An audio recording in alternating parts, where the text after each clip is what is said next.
1 Corinthians 16. And we're going to go 1 through 14. Hopefully we can get all of this in. We only have about maybe 40 minutes tops. 1 Corinthians 16. Chapter 16. 1 through 14. Yes, ma'am.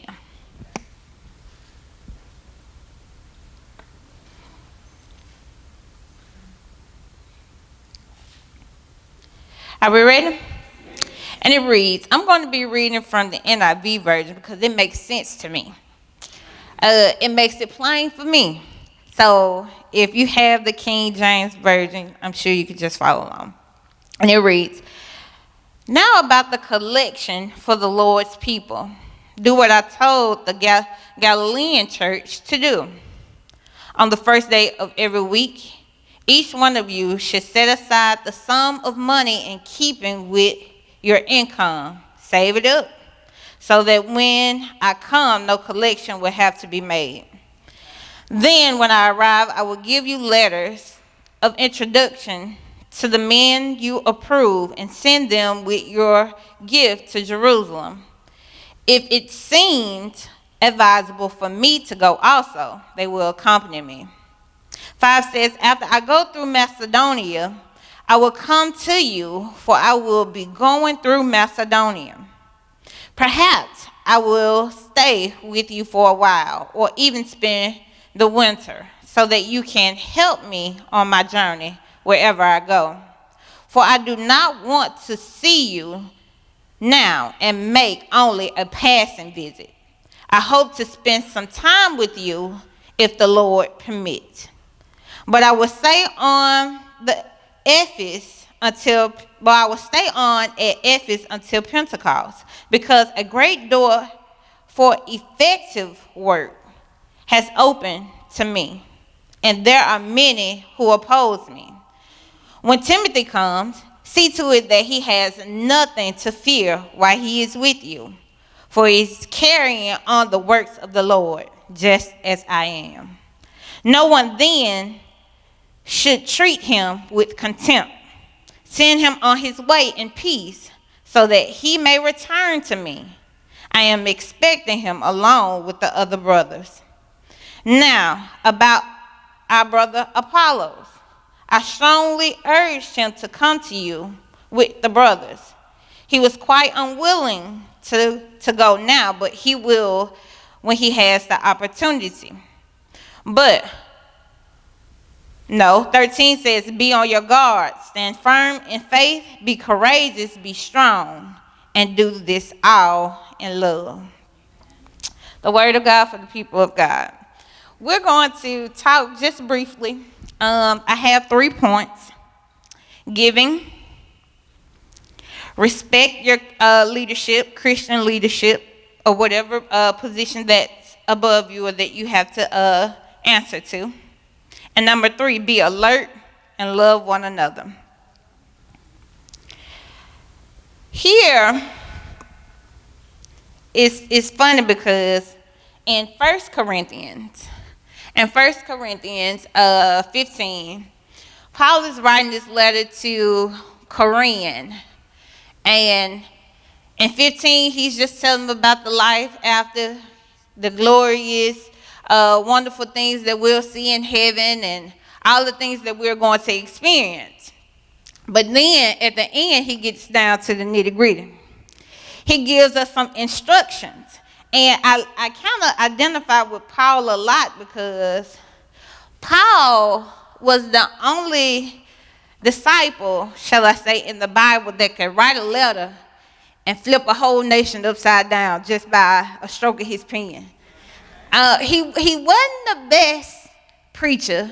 I think it was Paul who was preaching and the man fell out the window because he was asleep. He fell asleep on him. So that kind of let me know that Paul wasn't the best preacher, but at the stroke of a pen, he can make some stuff happen. And he gives us instructions in this letter. And it said a letter to Korean, but I thought about a letter to cathedral. Or, if I can really be honest, a letter to myself, to me. He goes on and he says, concerning what you asked me at the beginning, let me go to the King James Version so we'll be together. Now concerning the collection for the saints. Now concerning kind of tells us that he's responding to a letter that they must have sent him already. So he said, now concerning this letter you sent me, let's go ahead and talk about the whole giving thing. And it's funny that even in the early church that people had an issue with giving. I can see kind of being a little leery because it was Paul. The man was, before he met Jesus Christ, he was cutting off heads of Christians. He was taking them down. Like Paul was about that life. And I can see them being kind of weary with that. But even back in the day, I got to give this. For real? Don't that sound like us today? We got to do what? Now look, I already gave you my tithes and my offering. You mean I got to give this for this? But what Paul is saying here is the more that you give, the more that God will give to you. And he's teaching us that you can't give with a grudging heart. You can't do it. There you go. Paul was responding back to the Korean Christians. I got a question. What is your attitude about giving? What should our attitudes as Christians be like when it's time to give? Cheerful? Okay, happy? A celebration. Because if we're really honest, giving is just another part of worship. It's a part of worship because it directs us to our hearts. It shows us where our heart is. My big mama, my grandma used to always say, honey, if that man can't give, if he got 50 cents, he can't give you a quarter, you might want to reconsider. Because a man gives his treasure or gives his money to what he finds valuable. So if he can't give you that quarter, baby, you might want to reconsider what's going on. If he can't split that with you, then hold up, you might want to reconsider. So that's pretty much what Paul is telling us. If you can't give God 10%, or if you can't give God to help your fellow neighbor, or if you can't help somebody else that's in need and you have it, where's your heart? Is it truly on God? Just like the Christians today, we don't believe that money is needed all the time. The collection from the saints given to the poor of the church. That means not being selfish with what God has blessed you with. We have to always know that if God is blessing us, it's just not for us. He's not blessing us to have that big house. More than enough. If your cup is overflowing and you got that little salsa and you just going to say, I'm getting what's in the salsa too. That salsa is for somebody else. If you'll fill, then why not try to help fill somebody else? You have to be willing to help others. And this is what I like too. Paul said, take up a collection. He ain't say put nobody on the prayer list. He didn't say, let's go over here and see about so-and-so, and check on them.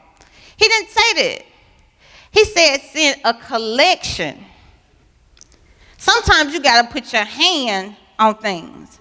Just praying ain't going to work all the time. Sometimes you got to help people where they need help. Not just say, sister so-and-so come over and Um, I need this. I need gas for my car. Well, I'm going to be praying for you, Miss Mabel, because I'm going to need some gas next week, but you got a whole bank account that you can help somebody else with. God is not just blessing us to bless ourselves and not help others.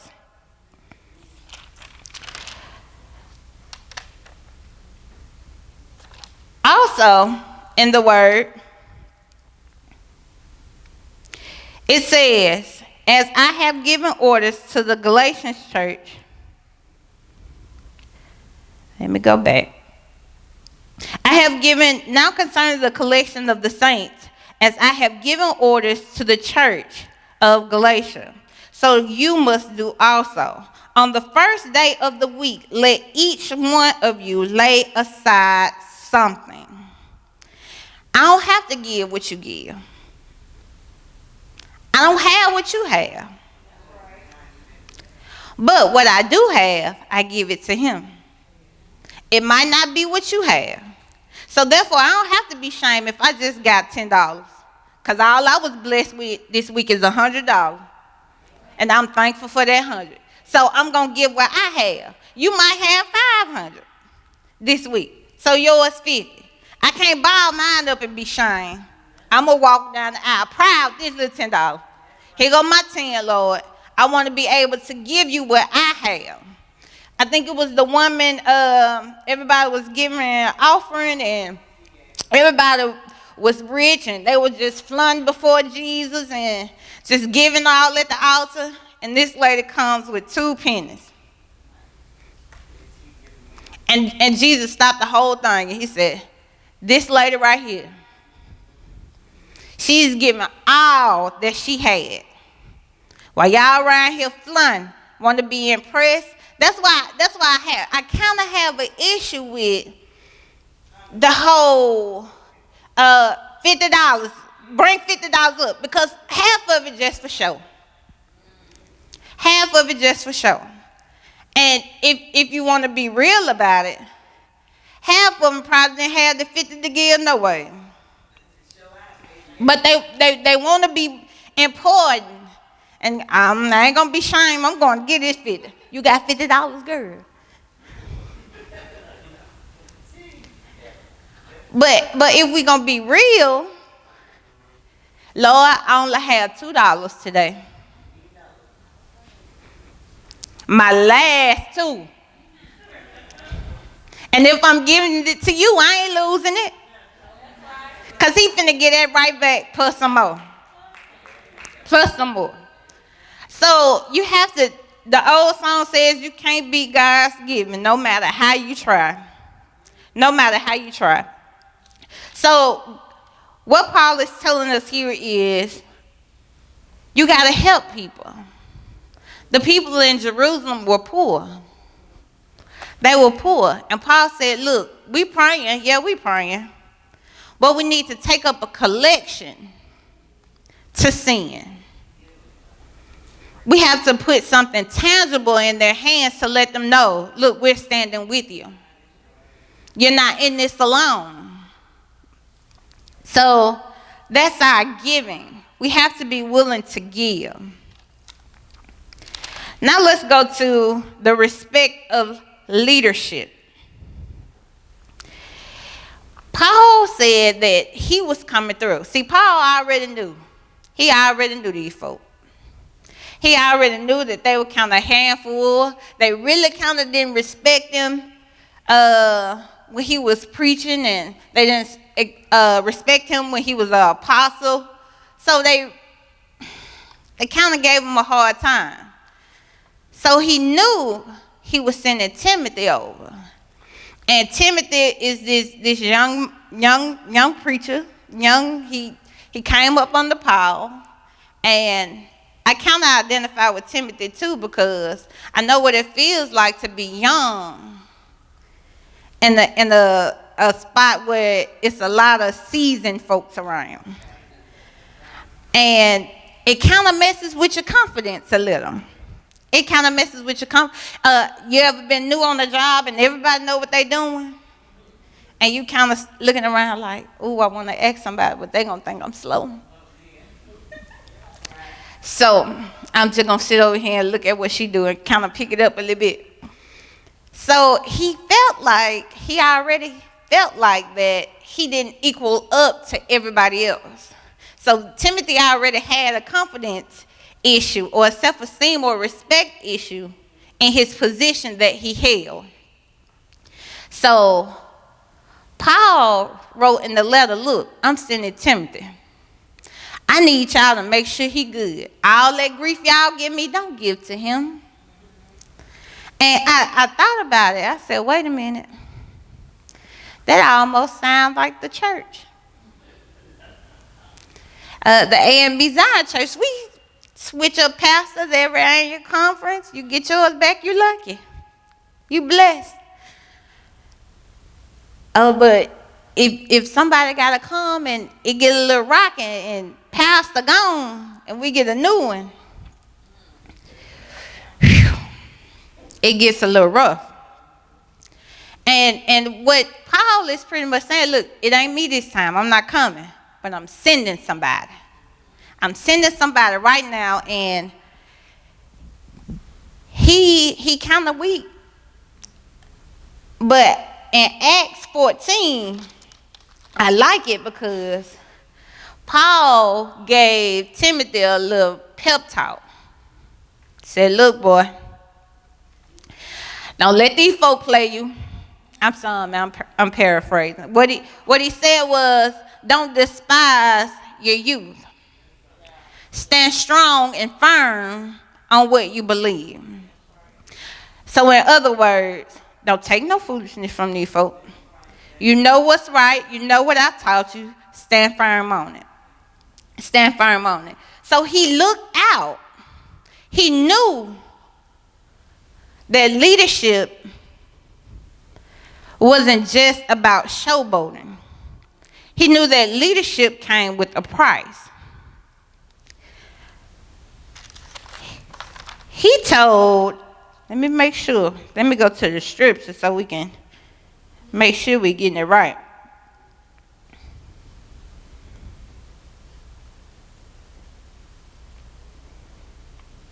He told the people to make sure that they don't give him any grief. And then he throws something at the end. He tells them, because he's returning back to me. He's coming to me. So I'm going to know if y'all did him wrong because he's going to tell me. Now, if Timothy comes, see that he may be with you without fear. For he does the work of the Lord as I also do. Therefore, let no one despise him, but send him on his journey in peace, that he may come to me, for I am waiting for him with the brothers. Which means I'm waiting on him when he gets back. So don't despise him. Don't treat him wrong just because you think you can get over on him. With leadership, I thought about David and Saul. David could have killed Saul plenty of times. Saul kept playing with David. And with me, I'm going to be real. Like, I don't have like a gray area. And that's the truth. I ain't always been saved. Y'all ain't always been saved too. But I haven't learned the gray area yet. Like, either it's, hello, how are you? Don't play with me. I don't have the, I can get you together and still be nice. I haven't mastered that one yet. So therefore, I try my best to cling to this side. And sometimes I venture off and the Holy Spirit have to knock me back over on this side. And that's just honesty. With leadership, you have to realize, or you have to respect the position, even sometimes if you don't respect the person who's holding that position. And we kind of get a little, let me speak for me. I kind of get a little, that's a good word. I kind of get in my feelings a little bit. And you have to take a step back and realize it's not the person you have to respect. It's the position. So even if I don't agree with everything Pastor does, I got to respect his position. I have to respect the vision that God has given him. And that's pretty much what David did, because David was the man with that slingshot. He had killed lions and bears, and the boy was bad. And Saul was all dried up and rusty, and he wasn't even anointed no more, so God didn't even have his hand on him no more. But David still respected the position that King Saul held. So sometimes we have to respect the position, even if you don't respect the person who's holding the position. Then lastly, we have be alert, stand fast, and love one another. Be alert, stand fast, and love one another. And I'm just going to read this last one.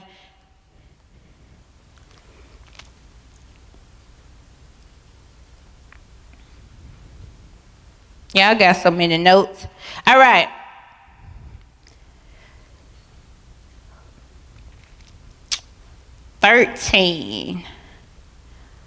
Let's start at 13 and 14.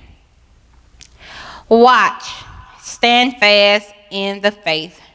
Be brave. Be strong. Let all that you do be done with love. Watch. The word said, watch therefore, for ye know not what hour the Lord will come. Watch. Watch and pray that ye enter not into temptation. The spirit indeed is willing, but sometimes my flesh is weak. Paul was telling them, watch. You got to watch. You don't know when the Lord is coming back, first of all. But not only are you watching for the Lord, but you got to watch the enemy. You got to watch his plan, which means you got to stay woke. You got to stay conscious. You got to know what's going on. You got to stay in your word. You got to stay prayed up. You have to watch. The next one says, stand fast. Whatever word you've been reading, whatever situation you're going through, you got to remember that word. You got to meditate on that word, and every time something comes up, you got to speak the word to it. You have to speak the word to it. No weapon formed against me shall prosper. I'm more than a conqueror. I'm the head and not the tail, above, not beneath, a lender, not a borrower. You have to speak the word to it. You have to stand fast. You have to believe what you've read. You have to believe what God said about you. The next one says, be brave. And the last one says, be strong. Now, I found that to be I'm like, be brave, be strong. That's kind of the same thing to me. Because if I'm brave, I better have something strong to go behind it. It's going to be a total disaster. So it says, be brave. And I was just looking, I'm like, okay, well, maybe you need to kind of figure that out, Teresa. So I said, okay, be brave. What's being brave? I remember when we were We were little. I told y'all I ain't been saved all my life. When we were little and you were about to fight, they kind of jump at you. And if you brave, you just stand there like, go ahead. Try it. But if you kind of scary on the iffy side, when they jump, you flinch. You flinch. So I thought, okay, be brave. No matter what the enemy throws at me, I ain't flinching. I ain't bowing down. I ain't folding. Whatever you got, I'm going to stand right here, and we're going to have to go toe for toe. Me, you, and the Lord. I got to stand on what I believe. So if I'm being brave, I'm not flinching. I ain't punking out. I ain't going to the side. I ain't hiding behind nobody. It's me, you, and the Lord. And we're going to work it out. So, be strong. I thought about being strong. Why would Paul tell them to be strong? If I'm strong in the area and I see my fellow brother or somebody struggling in that area, my job is to help them, to link up with them, to add my power to theirs, to add my faith to theirs. I was at the Mississippi Braves game. Me and my husband went to the Mississippi Braves game, and the batter hit the boy with the ball. He hit him on the side, kind of hurt him.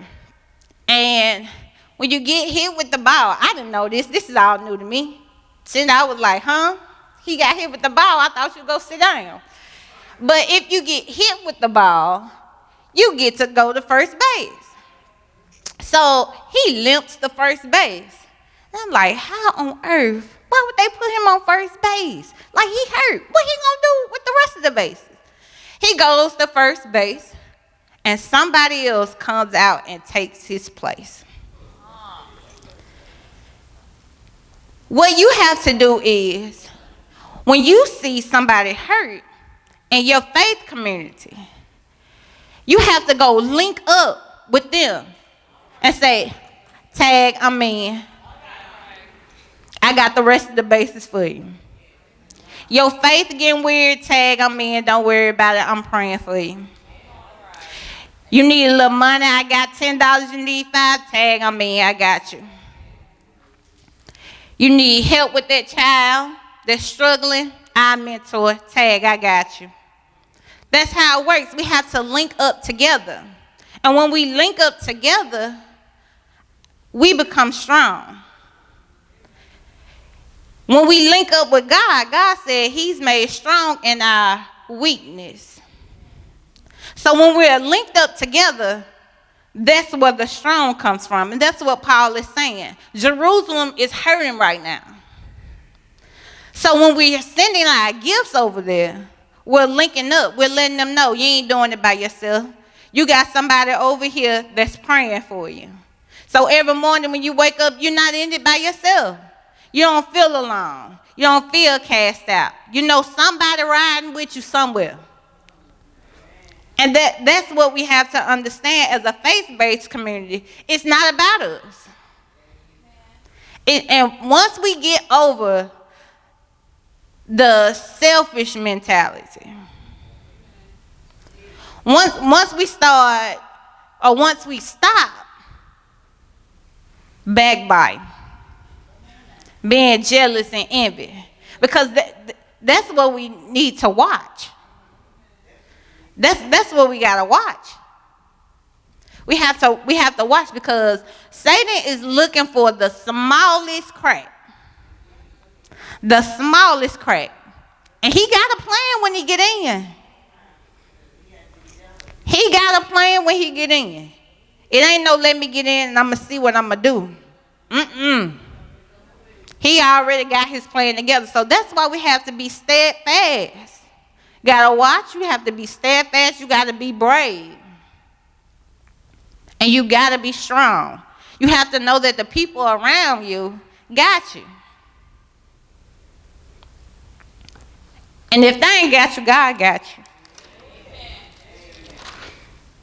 So those are our 3 for tonight. I think I'm over time. Not yet. See, look at God.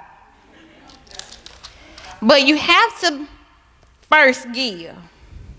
Paul is telling us to give. Not just give to your friend because they're your friend. But you sometimes have to give to people you don't even know. If you see somebody or if God places something on your heart. And you're right, giving is not always just money. It's your time spent with someone. It could be just a hello, how are you, that lifts up somebody all day. It's the small things. It doesn't always have to be money, but here we have to know that God does need our resources. He does. He needs the resources in order to keep the kingdom afloat. Then it says, respect your Christian leadership. We know we got to respect who God has put in authority. You might not agree with it all the time. I don't think, I'm saying. I didn't agree with everything Obama did. 99.99, get that on camera. I did. But I didn't agree with everything he did. But I had to respect his authority. I don't agree with 45th. 0% of the time. But I have to respect the position that he holds. And I pray for that man. I do. I pray for his heart. And that's pretty much what Paul is telling us. It's a matter of the heart. It's a matter of the heart. Because if you can give cheerfully, if you can respect somebody who doesn't know the difference between being assertive and aggressive, and you can still have respect for that person, that's the truth. If you can be alert, he gives us instructions. Be alert. Stand fast. Know what you believe. Be strong. If you can do those 3 things, it's a matter of your heart. It points to where your heart is. Is your heart towards God? Or is your heart towards yourself? That's all I have. Any questions? Any comments?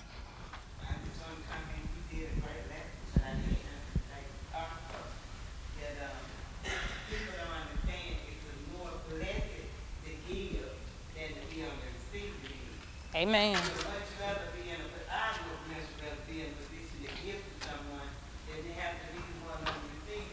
Amen.